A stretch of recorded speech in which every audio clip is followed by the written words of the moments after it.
Why Bridgerton's final season should focus on Eloise. With confirmation that Bridgerton will have 8 seasons, one for each Bridgerton sibling, the show's final chapter is a hot topic of debate. While Gregory or Hyacinth, the youngest siblings, could naturally close out the series, the best choice for a climactic finale is Eloise, the fiercely independent and rebellious 5th sibling. Unlike her brothers and sisters, Eloise has shown little interest in marriage, prioritizing education and societal change. Her story would require more time to resolve, making her a compelling centerpiece for the series' final season.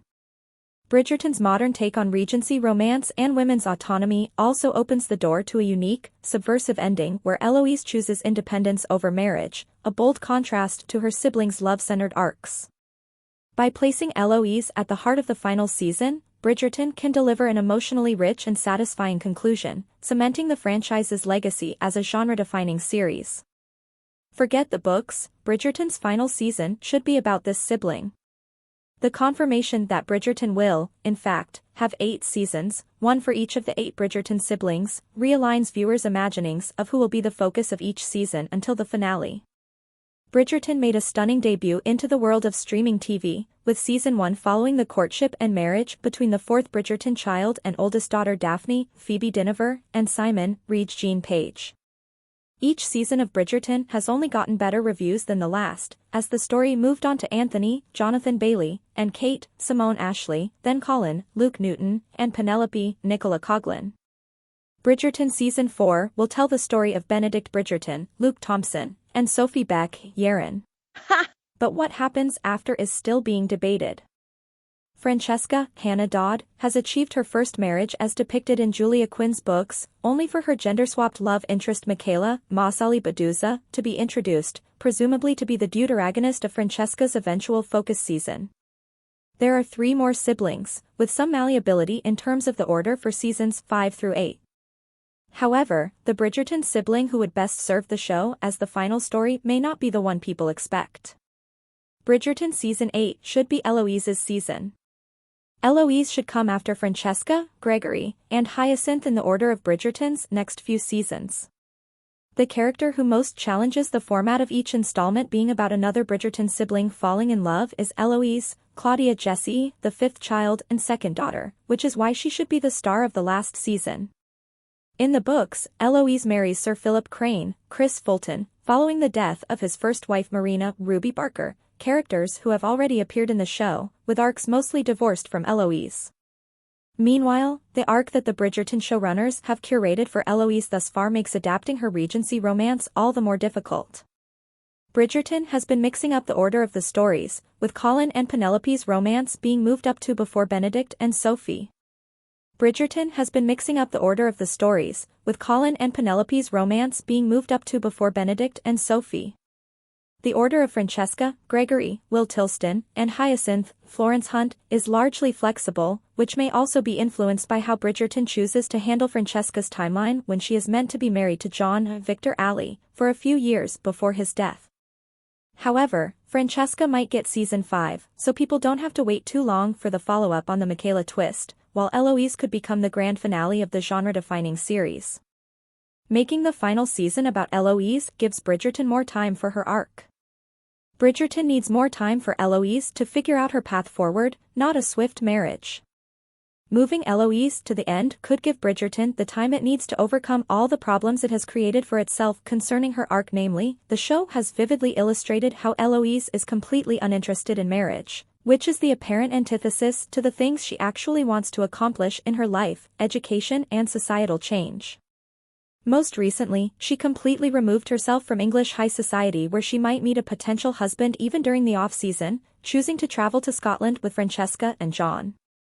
Eloise's characterization is adapted from the books, but with Bridgerton's emphasis on women's autonomy, as well as gradually incorporating more queer experiences into the Regency setting, convincing everyone that Eloise should give up her independence will take some work.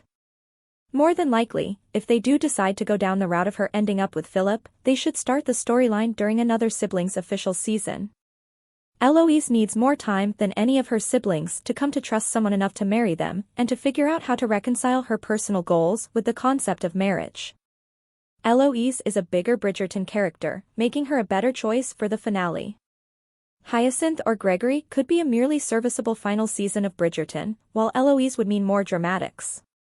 Additionally, having the last installment be about Gregory or Hyacinth, the two we would presume to claim the final seasons as they are the youngest siblings, risks being somewhat anticlimactic. Francesca perhaps stands a chance at carrying the final season of such a major show, but she is burdened by the same thing as the other two.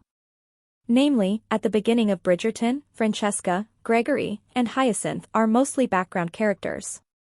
The distribution of screen time means that the older siblings who are the right age for the romance-centric series are given more focus.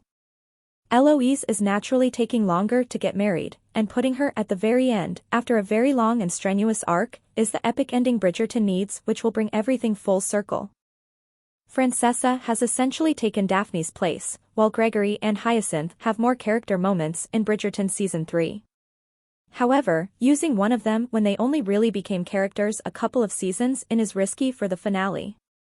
Meanwhile, Eloise has been a major, tumultuous character since the beginning.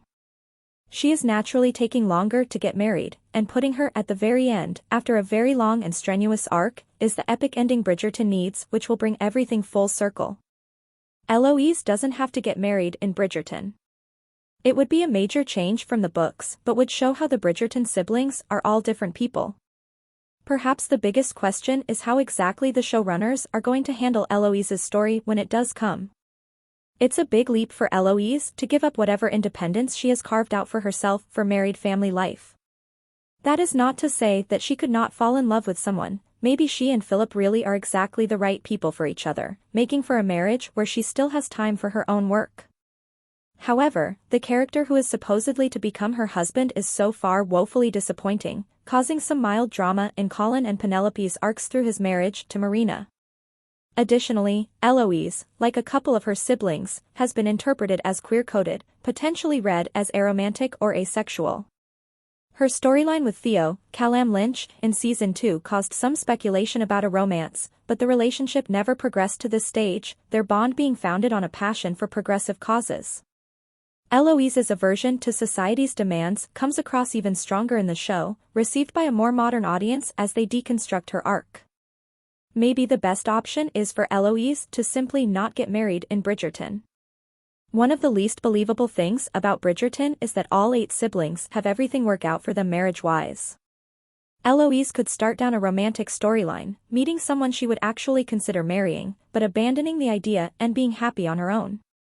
This could actually be a very subversive and satisfying ending for Bridgerton, reinforcing that while all of her siblings got their perfect love stories, it is not the life for Eloise. In many ways, Eloise is a risky move for the final season that could spell disaster, but could also be perfect for what will then be the decade-long franchise.